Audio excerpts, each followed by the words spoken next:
नमस्कार भाइयों। आज हम लोग इकोनॉमिक ज्योग्राफी पर चर्चा करेंगे। इकोनॉमिक ज्योग्राफी जो है वो दो प्रकार से होती है। पहला होता है वर्ल्ड एग्रीकल्चर और दूसरा होता है मिनरल एंड रिसोर्सेस। तो आज हम वर्ल्ड एग्रीकल्चर में सारी चीज़ों को देखेंगे। ये डेटा अभी नया है, ठीक है, तो सारी चीज़ें हम इसको देख लेते हैं। चूँकि पुराना हो जाएगा तो बार बार इसको चेंजिंग करनी होती है। तो चलिए हम देखते हैं कृषि क्या है।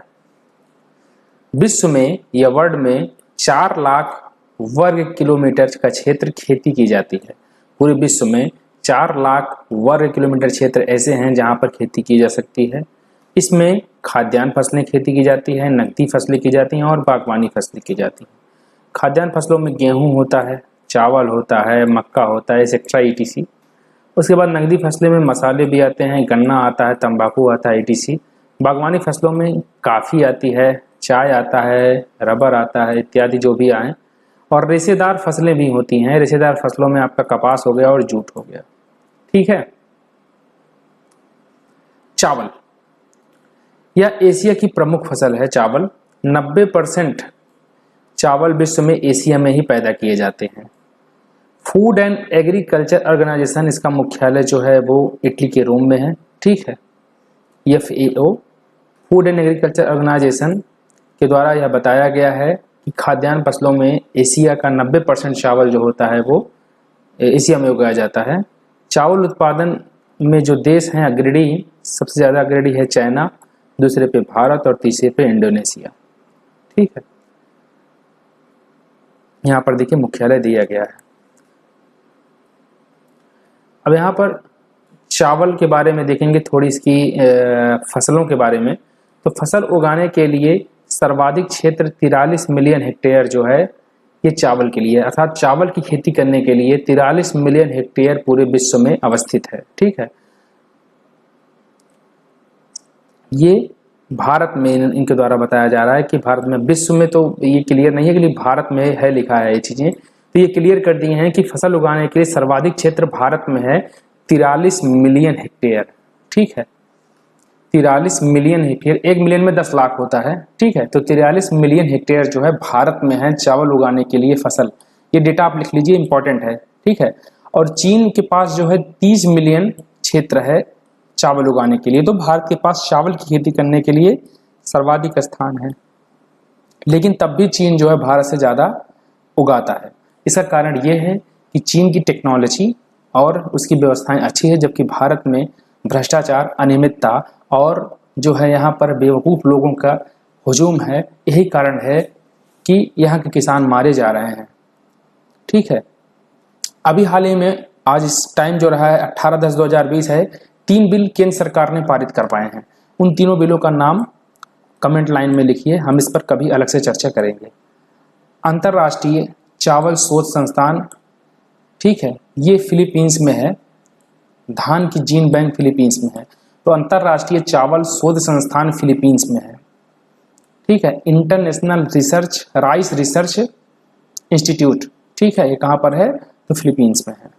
संकर धान हाइब्रिड राइस को कहते हैं। चीन में सर्वाधिक बोया जाने वाला धान है संकर धान। जैविक खाद एजोला एनाबिना है, ठीक है। ब्लू ग्रीन एल्गिन है एजोला एनाबिना, ये जैविक खाद है और इसमें साइनोबैक्टीरिया मिलाया जाता है। साइनोबैक्टीरिया जो होता है नाइट्रोजन का फिक्सेशन करता है, उर्वरक क्षमता को बढ़ाता है, ठीक है। नोट यहाँ पर देख लीजिए, धान की खेती में 5 से 15% की वृद्धि ये कर देता है साइनोबैक्टीरिया का एनाबिना। तो आप क्या जानेंगे? एजोला एनाबिना जो है जैविक खाद के रूप में जाना जाता है। यहाँ तक आई होप आपको चावल के बारे में क्लियर होगा, ठीक है। खाद्य एवं कृषि संगठन का मुख्यालय जो है रोम में है। इसकी जो है यह कब फाउंड हुआ, कब बनाया गया और वर्तमान में इसके अध्यक्ष कौन है, कमेंट में लिख करके बताइए। गेहूं, ये ग्रैमिनी कुल का पौधा है। उत्पादन की दृष्टि से विश्व की दूसरी सबसे बड़ी खाद्यान्न फसल है। जन्मभूमि इसकी फलस्तीन है। पौधा ठंडी जलवायु का पौधा है। ये बेसिकली रबी की फसलें हैं, ठीक है। उपज का तापमान लगभग 10 डिग्री सेल्सियस से 30 डिग्री सेल्सियस के बीच में टेम्परेचर होना चाहिए। सर्वाधिक गेहूं उत्पादन यहीं पर है। चीन में सर्वाधिक गेहूं उत्पादन होता है, एशिया में ही बताया गया है। बेसिकली यहाँ पर एशिया लिखना चाहिए था लेकिन नहीं लिखा गया है। तो चीन में सर्वाधिक है, भारत में दूसरे नंबर पर, तीसरे पे रसिया है। तो इसको नोट डाउन कर लीजिए कि गेहूं और चावल दोनों में चाइना हमसे आगे है। गेहूं फसल के क्षेत्र में कौन सा देश अग्रणी है? तो भारत पहले पर है। तो भारत यहाँ पर भी पहले है, चावल में भी पहले है, लेकिन उगा पहले नहीं पा रहा है। देखिए कारण ये है कि कहीं ना कहीं किसानों को हतोत्साहित करने में सरकारें का योगदान बहुत ज़्यादा है। देखिए उसमें मिनिमम सपोर्ट प्राइस, सबसे पहली समस्या है कि मिनिमम सपोर्ट प्राइस को सरकार तय कर रही है। ठीक है, सपोज डैट यदि आप एक पार्ले के बिस्कुट को आप मार्केट से लेने जा रहे हैं तो आप इनडायरेक्टली टैक्स इस पर दे रहे हैं, आप प्रत्यक्ष कर। ठीक है, दूसरी चीज ये कंपनी तय कर रही है, ये इसका इंटेलेक्चुअल प्रॉपर्टी राइट है कि मेरी बिस्कुट कितने में बेचेगी, जबकि किसान इसी फसल को उगा रहा है और सरकार उस पर तय कर रही है कि हम इसका कितना रेट आपको दिलाएंगे। इसी को हम कहते हैं एमएसपी। एमएसपी पर कोई चीज लेने के लिए हर साल सरकार इसको तय करती है कितना एमएसपी रेट रहेगा। वर्तमान में जो धान का एमएसपी रेट है वो 1868 है और गेहूं का एमएसपी रेट 1970-75 के आसपास है, 1975 अप्रॉक्सीमेटली है। ये सरकार इस बार 2020 में तय की हुई है। इस एमएसपी रेट पर सरकार किसानों से बीज खरीदने के लिए एपीएमसी का कोटा बनाई हुई है। एपीएमसी का कोटा बनवाई हुई है, एग्रीकल्चर प्रोड्यूस मार्केट लिमिटेड। ठीक है, एपीएमसी का कोटा बनाई हुई है और एपीएमसी के कोटे जो हैं ये विपणन डिपार्टमेंट जो होता है, खरीद फरोख्त डिपार्टमेंट जो खाद्य का विपणन डिपार्टमेंट है, उसके सप्लाई इंस्पेक्टर महोदय जो है बैठे रहते हैं। अब सप्लाई इंस्पेक्टर महोदय के पास जब किसान लेकर के सारी चीजें जाता है तो सप्लाई इंस्पेक्टर महोदय कहते हैं आपका धान ठंडा, वो जो है गेहूं जो है वो नरम है, आप कल लेके आइए, झुरवा के लाइए। फिर आके कह देते हैं सप्लाई डिपार्टमेंट वाले, अरे यार जगह रखने के लिए नहीं है, तो आप फिर लेके चले जाते हैं। ऐसे ऐसे करके आपको टालते रहते हैं। किसान मजबूरन उसको अगली फसल बोनी रहती है, इसलिए इसको कम दामों पर सारी चीजों को बेच देता है। ठीक है, बाहर के बनियों को, ये बनिए सेट रहते हैं उस सप्लाई ऑफिसर से। ये सप्लाई ऑफिसर जो बिचौलियों को सेट किए रहता है, इसके व्यक्ति रहते हैं और इसी का पैसा लेकर के बैठे रहते हैं, या कोई अनदर जो है बिचौलिया हो वो भी ये काम करता है। अब ये 1968 रुपए या 1975 रुपए, 1868 रुपए या 1975 रुपए, चाहे धान हो या गेहूं लेकर के गया तो बनिया इसको 15 में खरीदेगा, 15 रुपए में गेहूं खरीद लेगा। अब बनिया इसको 15 रुपए में गेहूं खरीदा किसान से और 1975 रुपए, तो 15 4 रुपये 75 पैसा ये यहाँ पर खुंची हुई। 4 रुपये 75 पैसा मान लीजिए है, तो इसको ये जो दुकानदार हैं, जो एपीएमसी की जो क्या नाम है वहां पे बैठे हुए हैं अधिकारी, ये इसको उनसे 16 रुपए या 16.5 रुपये 25 पैसे ले लेंगे, या 16 रुपए 75 पैसे ले लेंगे। तो 3 रुपया तो झोर करके सप्लाई इंस्पेक्टर के साहब के खाते में तो पहुंच गया। ये पैसा कौन लिया? ये अधिकारी लिए जो यहाँ पे बैठाए गए हैं। यही करप्ट है यहाँ पे। अगर ये अपना काम ठीक तरीके से करें तो कौन सा बिचौलिया किसका और किसकी क्या मजाक की काम कर ले। तो कहीं ना कहीं गवर्नमेंट जो ईमानदारी का काम कर भी रही हैं, ऐसा नहीं है कि गवर्नमेंट की हम गलती दे सकते हैं, लेकिन अब कार्यपालिका तो आपके ही अंदर है। अगर वो गलत करेगी तो कहीं ना कहीं चीजें आपके खिलाफ जाएंगी। ठीक है, मैं तो यहाँ पर सच बोल रहा हूँ। ये बोलना भी इस समय अलाउड नहीं है, इसलिए बोलना ज़्यादा ठीक नहीं है। मुझको कोई क्या कहे उससे कोई मतलब नहीं। मैंने जो जनता के सामने सारी चीज़ें रखनी थी मैंने रख लिया। जनता के साथ ये चीज़ें हो रही हैं और इसको जनता सह भी रही है। अब बशर्ते इस पर सारी चीज़ें अभी कोई बोल नहीं रहा है। क्या क्या स्थिति है हम देखेंगे, एक सेकेंड। ठीक है, मक्का, यह एक अमेरिकन पौधा है। मक्का एक अमेरिकन पौधा है। विश्व का 50% उत्पादन यूएसए करता है। विश्व का 50% उत्पादन जो होता है संयुक्त राज्य अमेरिका करता है। एक सेकेंड।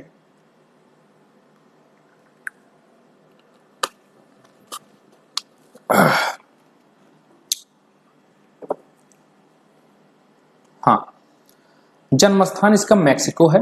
मैक्सिको से ही इसकी उत्पत्ति हुई थी। सबसे ज्यादा मक्का उगाता है यूएसए, दूसरे पे चीन और तीसरे पे ब्राजील उत्पादन के हिसाब से। मध्य अफ्रीकी देशों में मुख्य फसल के रूप में मक्के का प्रयोग वहां पर किया जाता है। ठीक है, गन्ना, विश्व में चीनी 60 से 70% जो होते हैं वो गन्ने से प्राप्त किए जाते हैं। 60 से 70% जो चीनी है वो गन्ने से प्राप्त किए जाते हैं, और गन्ने से चीनी प्राप्त करने की जन्मभूमि भारत है। ठीक है। उत्पादक देश ब्राजील 1 नंबर पे है।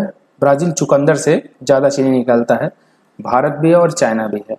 थाईलैंड देश चीनी उत्पादन का सबसे ज़्यादा 82% निर्यात करता है। थाईलैंड जो है ये दक्षिण पूर्वी एशिया का देश है। ठीक है, साउथ ईस्ट एशियन का ये देश है, साउथ ईस्ट एशिया का। और थाईलैंड जो है ये सबसे ज़्यादा जो है 82% निर्यात करता है, जो उगाता है। क्यूबा में गन्ना उत्पादन प्रमुख रूप से होता है। क्यूबा में गन्ना उत्पादन प्रमुख रूप से होता है जिससे चीनी प्राप्त की जाती है। इसे विश्व की चीनी कटोरा भी कहते हैं। तो क्यूबा को विश्व की चीनी कटोरा कहते हैं, क्यूबा। ठीक है, आप कमेंट में बताइए क्यूबा कहाँ पर है। अच्छा क्वेश्चन है। क्यूबा एक द्वीपीय देश है। फिदेल कास्त्रो शायद यहाँ के थे, मैं इतना बता दे रहा हूँ। कहाँ पर है ये बताइएगा। और वेस्ट इंडीज जो टीम बनी हुई है, ये पर्टिकुलरली वेस्ट इंडीज एक टीम क्या है, एक वेस्ट इंडीज ये देश है कि कुछ द्वीपों का आर्किपेलागो का समूह है। आप बताइए। चुकंदर, इसको हम सुगर बीट के नाम से जानते हैं। विश्व में चीनी का 30 से 40% भाग चुकंदर से प्राप्त किया जाता है। चुकंदर से चीनी बनने की प्रक्रिया जर्मनी में शुरू की गई। उत्पादक देश जो चुकंदर से चीनी है उसमें रूस 1 नंबर पे है, दूसरे पे फ्रांस है और तीसरे पे जर्मनी है। जर्मनी में इसकी शुरुआत हुई थी। नोट, यूक्रेन देश में चीनी का संपूर्ण निर्माण चुकंदर से होता है। ठीक है, क्लियर हुआ यहाँ पर। अब आप जाइए कपास पे। भारत को कपास का जन्मदाता कहा जाता है। रेशे की लंबाई के अनुसार कपास को कई भागों में बांटा गया है, छोटे रेशे वाले कपास और मध्य रेशे वाले कपास। अभी मैं पढ़ा रहा था शुरू में, तो कपास के बारे में मैं कुछ वहाँ पर बताना चाहता था। मेरे दिमाग में वो चीज़ अभी आ नहीं रहा है, नहीं तो मैं काफ़ी अच्छी चीज़ें कपास के बारे में आपको बताता। अभी कपास में चीज़ें कुछ उगाने के लिए कपड़ा मंत्री स्मृति जुबिन ईरानी जी ने कुछ चीज़ें अनाउंस की हुई हैं, और ये करंट का चीज़ें हैं, तो हम करंट में लेकर के अलग आप आएंगे तो पर डे तो करंट के बारे में सारी चीज़ें हम बताएंगे। अभी मैं उसकी नोट्स को तैयार कर रहा हूँ। ठीक है, तो मैं 1 साल का जब करंट लेकर के आऊँगा तो 2, 4, 6, 7, 8 घंटे जो भी लगेगा उसमें मैं आपको पूरे करंट को क्लियर करवा दूंगा। छोटे देशे वाले कपास की साइज जो है 2.5 सेंटीमीटर से कम होती है। यह भारत और चीन में उगाई जाती है। मध्य रेशे वाले कपास ये 3.5 सेंटीमीटर से 5 सेंटीमीटर तक के बीच में आते हैं। विश्व में कपास इसी तरह से उगाई जाती है। इस प्रकार के कपास नील नदी से लगे देशों के आसपास उगाया जाता है। मिस्र की कपास को व्हाइट गोल्ड कहते हैं। अब नील नदी में विक्टोरियाज हिल जो है नील नदी की बेसिकली शुरुआत होती है। ठीक है, और नील नदी का मुहाना जो होता है वो मेडिटेरेनियन सी में जाकर के खुलता है सुएज नहर के माध्यम से। और 1869 में जो है मिस्र का सुएज नहर बनाया गया था ब्रिटेन के नेतृत्व में। ब्रिटेन और फ्रांस वहां पर भी इसके लिए लड़े हुए थे। तो ये 2 लड़ाकू देश थे और लड़ते ही रहते थे। तो ये चीज़ ये वहां पर है। ठीक है, नासिर झील जो है ये मिस्र में है। विक्टोरिया झील ये तंजानिया में है।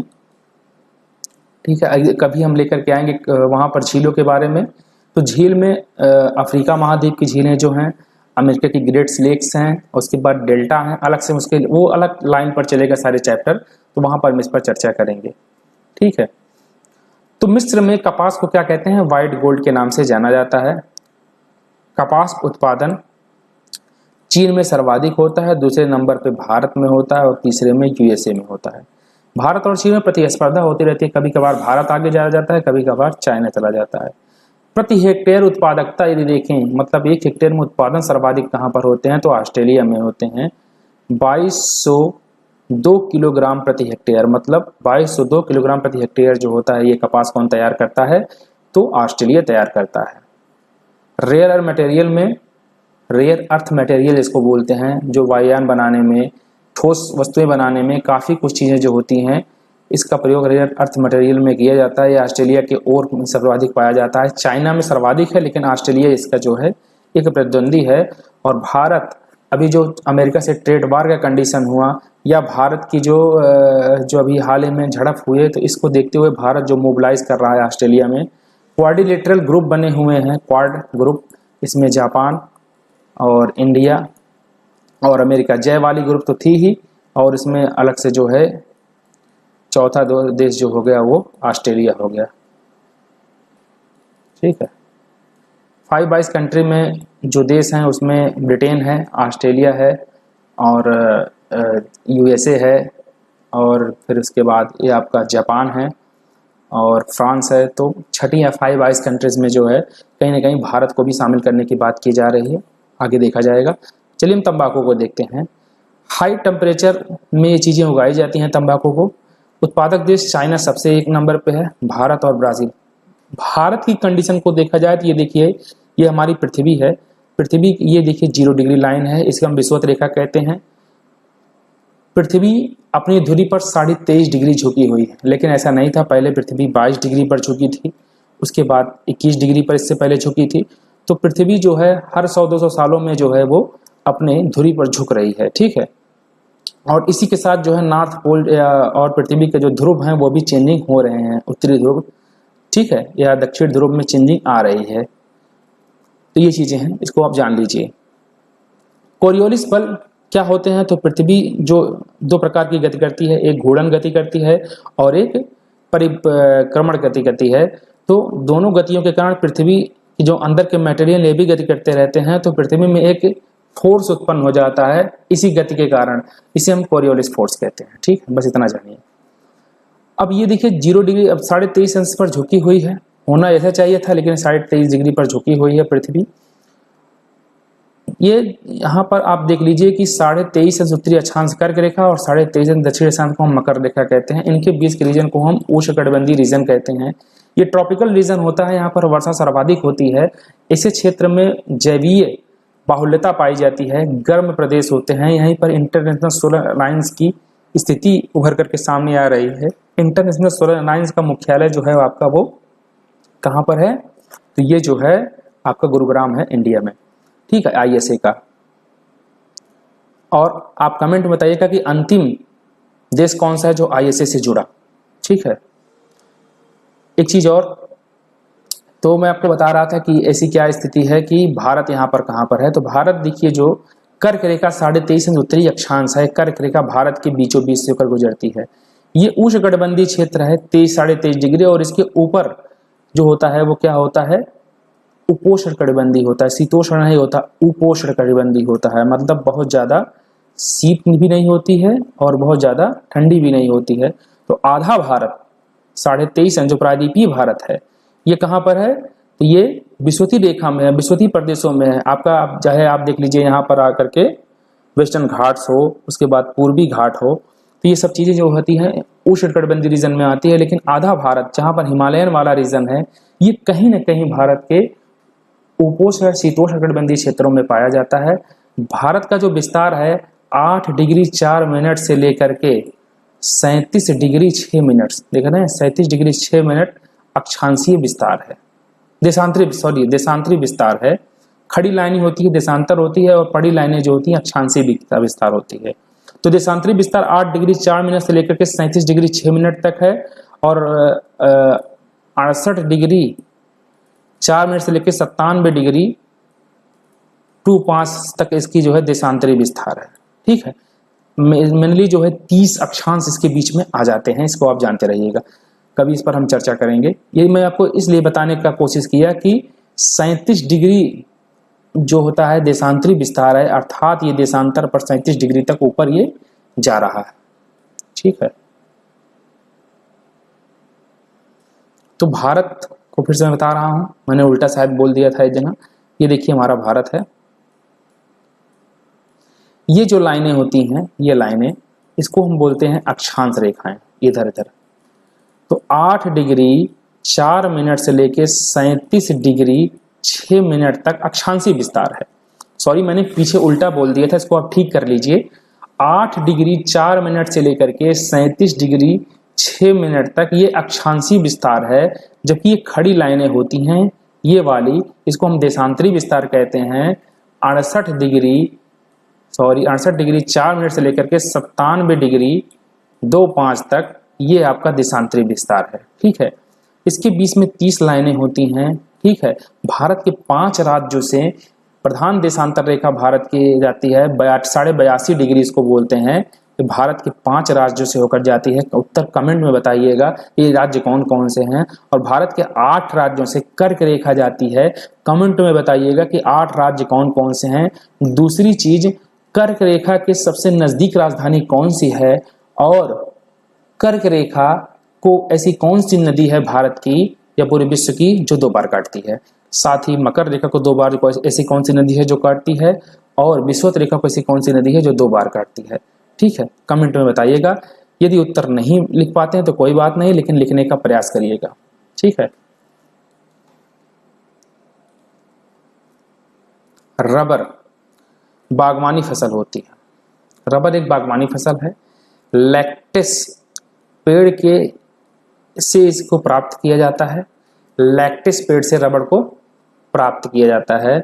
सबसे ज्यादा उत्पादन दक्षिण पूर्वी एशिया में किया जाता है, थाईलैंड, इंडोनेशिया, मलेशिया में, ठीक है। उत्पादक देश इसके थाईलैंड है, दूसरे पे इंडोनेशिया है और तीसरे पे वियतनाम सबसे ज्यादा उत्पादन करते हैं। अमेरिका रबर को आयात करने वाला प्रमुख देश है, ठीक है। जहां पर चमड़े के उद्योग होते हैं वहां पर सल्फ्यूरिक एसिड या सल्फर की अधिक मात्रा पाई जाती है, जिस कारण यहां पर अम्लीय वर्षा होती है, ठीक है। अम्लीय वर्षा पेड़ पौधों के लिए भी हानिकारक है और मानव के लिए हानिकारक तो है ही है। पेड़ पौधे पर जब वे पड़ जाते हैं तो उनके प्रकाश संश्लेषण की क्रिया हरी जो रंध्र होते हैं वो कम कर जाते हैं, जिसके पेड़ पौधे मरने लगते हैं। सबसे ज्यादा रबर की खेती इंडोनेशिया में की जाती है। रबर की खेती का मूल स्थान दक्षिणी अमेरिका में है, ठीक है, अमेजन घाटी में, ठीक है। अमेजन घाटी में ब्राजील वाले रीजन में सबसे अधिक मात्रा में रबर की खेती की जाती है। कॉफी या कहवा क्या होता है, तो इथियोपिया में से कहवा की उत्पत्ति हुई थी। अफ्रीका को कॉफी का जन्मदाता कहा जाता है, ठीक है। इथियोपिया अफ्रीका में है और इसको कॉफी का जन्मदाता कहा जाता है। कॉफी की 3 वैरायटी होती हैं, 3 किस्में होती हैं, ठीक है। कॉफी की 3 वैरायटी होती हैं।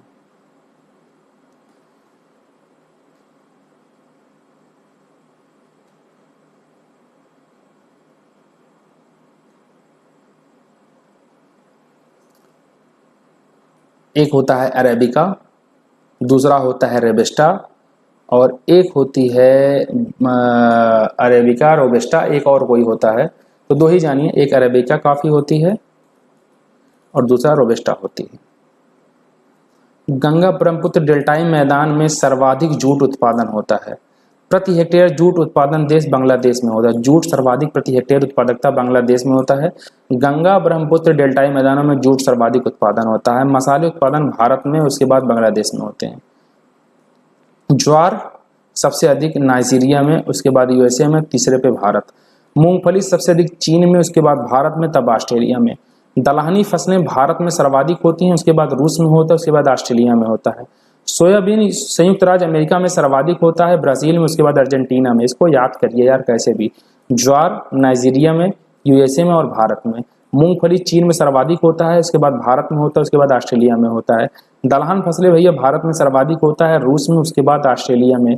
सोयाबीन यूएसए, ब्राजील और अर्जेंटीना में सर्वाधिक होता है। आलू, प्याज, टमाटर चीन और भारत में सर्वाधिक होते हैं। आलू पुर्तगाल से आया था, प्याज का पता नहीं, टमाटर शायद भारत का ही था।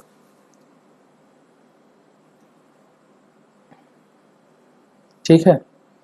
अब फल, सेब, अंगूर, नाशपाती, चीनी, तंबाकू सब चीन फर्स्ट पे है, ठीक है। केला, अनार, आम, पपीता भारत फर्स्ट पे है, ठीक है। देखिए यहाँ पर आम जो होगा इसमें उत्तर प्रदेश में लखनऊ है, उसके बाद आंवले में आपका आ जाता है इलाहाबाद। केले में सर्वाधिक केला जो उत्पादन मुझे लगता है यहाँ पर केरला होगा या कर्नाटका होगा। उसके बाद यहाँ पर देखिए अमरूद जो है, अमरूद आपका इलाहाबाद में सर्वाधिक है। ठीक है, एक सेकंड रुक जाइए।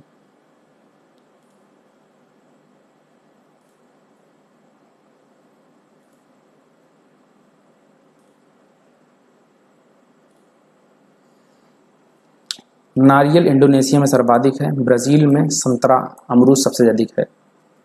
भारत फलों के उत्पादन में चीन के बाद दूसरे स्थान पर है।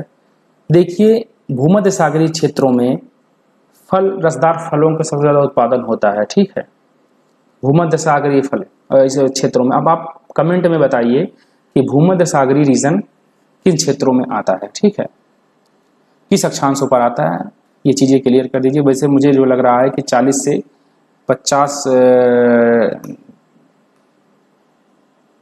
उत्तरी अक्षांशों में और दक्षिणी अक्षांशों में भूमध्य सागरीय प्रदेश होते हैं।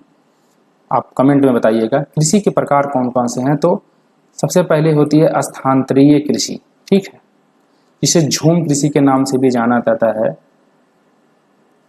जब भूमि की उर्वरता समाप्त हो जाती है तो अन्य जगह जाकर वनस्पतियों की कटाई करके वहाँ भी खेती करते रहते हैं।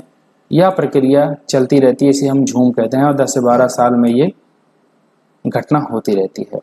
झूम कृषि जो होती है भारत में, ये उत्तर पूर्वी भारत में और आंध्र प्रदेश में ज़्यादातर की झूम कृषि होती है। उत्तर पूर्वी भारत में इसको हम झूम कहते हैं और आंध्र प्रदेश में इसे पोंडू कहते हैं। ठीक है, पोडू। अब भारत में देखिए झूम कृषि अलग अलग है और अलग अलग देशों में अलग अलग प्रकार के नामों से जाना जाता है। भारत में इसको झूम कहते हैं, थाईलैंड में इसे तमरई कहते हैं, म्यांमार में इसे तुंगिया कहते हैं, श्रीलंका में चेन्या कहते हैं। याद कर लीजिए, श्रीलंका में चेन्या, म्यांमार में तुंगिया, थाईलैंड में तमराई, भारत में झूम और ब्राज़ील में रोका। ग्वाटेमाला ये अमेरिकन देश है। ठीक है, Ecuador, Guatemala, El Salvador, Costa Rica, Panama. ठीक है, तो ये सब देश जो हैं ये मिडिल अमेरिका के देश हैं, मध्य अमेरिकी देश हैं। और उसके बाद ग्वाटेमाला में इसको कहते हैं मिल्या, और मलेशिया में इसे लदांग कहते हैं। तो लदांग कहाँ कहते हैं? मलेशिया में। नोट, स्थानांतरित कृषि की शुरुआत थाईलैंड से हुई थी, तो थाईलैंड इसके जन्मदाता है। इसके बाद दूसरा आता है सोपान कृषि, सीढ़ीनुमा कृषि, या पहाड़ी राज्यों में इसकी पारंपरिक और वैज्ञानिक कृषि होती है। पहाड़ों की ढलान पर यह खेती होती है। हार्टिकल्चर क्या होता है? तो हार्टिकल्चर जो होता है ये बागवानी कृषि होती है। फल फूल पेड़ सब्जी इन सभी को उगाना जो होता है हार्टिकल्चर कहलाता है। बागवानी खेती में अन्य खेती की अपेक्षा मानव श्रम की ज्यादा आवश्यकता होती है, जो कि इसमें मेहनत ज्यादा लगता है। हार्टिकल्चर ब्रांच क्या क्या है? तो पोमोलॉजी मतलब फल का अध्ययन, फलों की खेती को पोमोलॉजी कहते हैं। ओलेरीकल्चर जो होती है सब्जियों की खेती होती है। फ्लोरिकल्चर ये फूलों की खेती होती है। विटीकल्चर मतलब होती है अंगूर की खेती। पौधों को हवा में उगाने की प्रक्रिया को हम एरीपोनिक कहते हैं। तो हवा में जो पौधे उगाए जाते हैं इसे हम एरीपोनिक कहते हैं। पौधों की वनस्पतियों को एरीपोनिक कहते हैं। जल की ऊपरी सतह पर उगने वाली वनस्पतियों को हाइड्रोफाइट कहते हैं। ठीक है, हाइड्रोफाइट फसल ऐसी फसलें होती हैं जो जल की ऊपरी सतह पर उगती हैं। आर्द्रता वाले इलाके में उगने वाली वनस्पतियों को हम हाइग्रोफाइटा कहते हैं। तो ऐसे क्षेत्र जहां पर आर्द्रता युक्त वाले पौधे उगते हैं उसे हम हाइड्रोफाइट कहते हैं। ऐसी वनस्पतियां या पौधे जो मरुस्थलीय क्षेत्रों में उगते हैं इसे हम जीरोफाइट कहते हैं। वेरी इंपॉर्टेंट चीजें मैं आपको यहाँ पर बता रहा हूँ, इसको नोट डाउन करिएगा। ठंडे क्षेत्रों में की मिट्टी में उगने वाले पौधे को हम क्रायोफाइट कहते हैं। तो ठंडे क्षेत्रों में क्रायोफाइट होता है। ठीक है, हाइग्रोमीटर जो होता है आर्द्रता का मापन होता है, तो इसे हम हाइग्रोफाइट कहते हैं। जो मरुस्थलीय या मरुद्भिद पौधे होते हैं उसमें जीरोफाइटा होती है, जीरोफाइट वाले पौधे होते हैं। ठीक है, वनस्पतियों की सतह पर उगने वाले को हम हाइड्रोफाइट कहते हैं, मतलब जल के ऊपर ही सतह पर उगने वाले को हाइड्रोफाइट कहते हैं। उसके बाद देखिए, नमकीन क्षारीय मिट्टी में उगने वाली वनस्पति को हम हेलोफाइटा कहते हैं। हेलोफाइट क्या होता है? जो नमकीन एवं क्षारीय मिट्टी में उगने वाले वनस्पति हैं। कठोर चट्टानों पर उगने वाली वनस्पतियों को हम लियोफाइट कहते हैं। लियोफाइट। पशुपालन क्या है? तो यह कृषि का महत्वपूर्ण अंग है। पशुओं की सर्वाधिक संख्या एशिया में मिलती है। विश्व के 40% पशु एशिया में पाए जाते हैं। यह कृषि का महत्वपूर्ण अंग है। पशुओं की सर्वाधिक संख्या एशिया में मिलती है।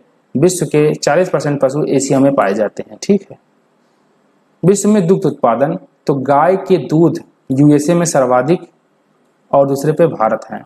भैंस के दूध भारत में सर्वाधिक है, चीन दूसरे पे है।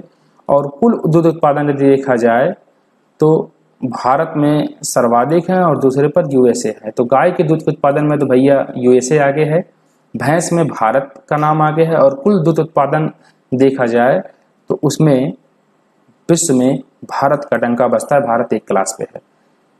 मैड काऊ रोग, जानवरों के मस्तिष्क में होने वाला रोग मैड काऊ रोग होता है। 1980 में ब्रिटेन में पहली बार यह देखने को मिला था, जिसमें 1.8 लाख गायों की मौत हो गई थी। तो मैड काऊ इतनी खतरनाक बीमारी है। चीन में गेहूं का उत्पादन सर्वाधिक होता है।